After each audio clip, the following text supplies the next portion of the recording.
in some previous conversations and some conversations I've had privately, and it's been really interesting because we're talking about like two-way culture and just the firearms community and how there's this new generation of gun owners coming in, but sometimes they're from the political left, sometimes they come from different minority backgrounds, like, you know, Black, Latino, whatever. And it's like, man, when you go to your concealed carry class and they're talking about, you know, those liberals and things like that, you know, just kind of using that rhetoric, it can be kind of damaging, you know, not to borrow the language of the kids, but a little toxic, you know? And I wonder if there is, I suppose, ways to have conversations that are necessary, because at the end of the day, generally it is the quote unquote liberals who are anti-gun and who are making legislation and voting in people who are negative to the firearms experience. So yes, that is true. But I wonder if there are ways to have those conversations productively and to not come across as just kind of an a-hole when you're expressing your ideas and really trying to help people understand the importance of certain things. Absolutely. So we actually have a little bit of experience with this. We're not trainers, but we are RSOs. So we've been in classes, and we've had the opportunity to put our 2 cents in.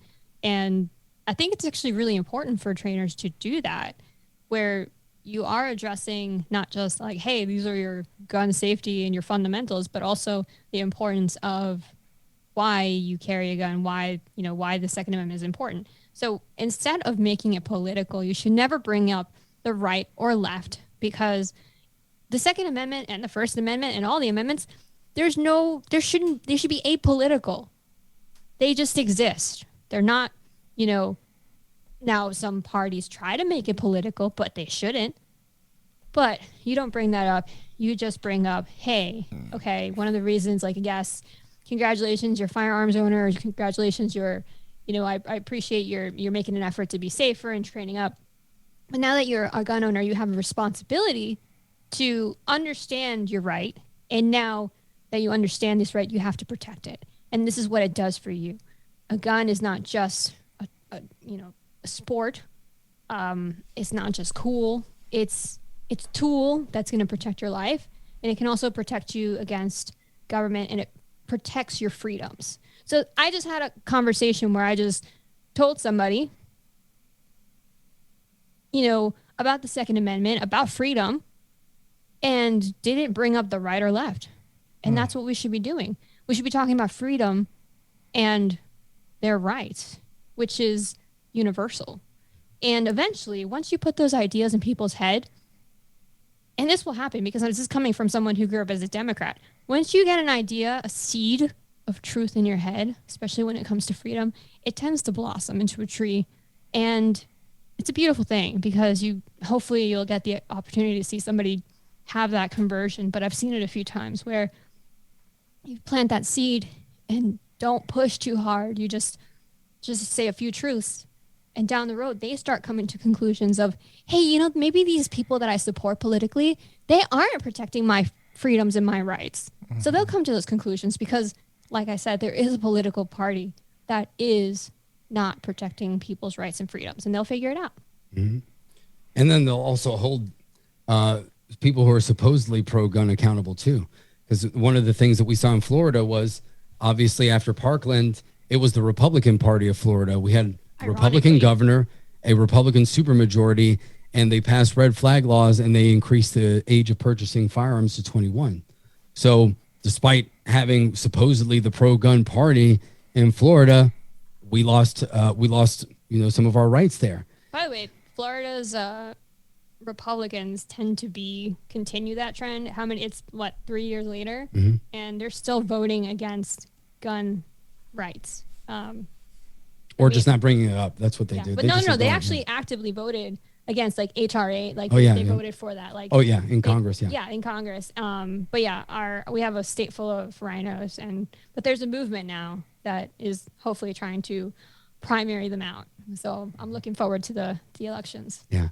Another thing that really has kind of worked for us, if you're able to, when you have the opportunity to teach people in person, it's extremely helpful. Joe and I were at an event down here locally. It was for Juneteenth.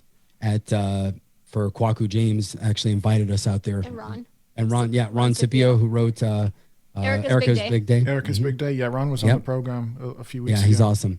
So they asked us to come there and speak, as like the local 2A advocates. And, we brought a few firearms with us. And we just wanted to have a few examples. So we brought, an AR-15. I brought a Ruger 1022 that we have, a more modern pistol, a Mechanic TP9 SF. And then I brought that 1911 that's back there. And, I just brought up a few different things. And one of the first things that I asked is like, which one of these is a weapon of war or was really a weapon of war? And then everybody points at the AR-15. I was like, no, that's actually not. That's a civilian. That's a civilian version of there are military versions of that, but they have select fire. They're fully automatic. And they have a few different features, but they look similar. I was like, but the 1911, this actually was a weapon of war. And then it's like, people are like, whoa, that's the first thing that blows you away.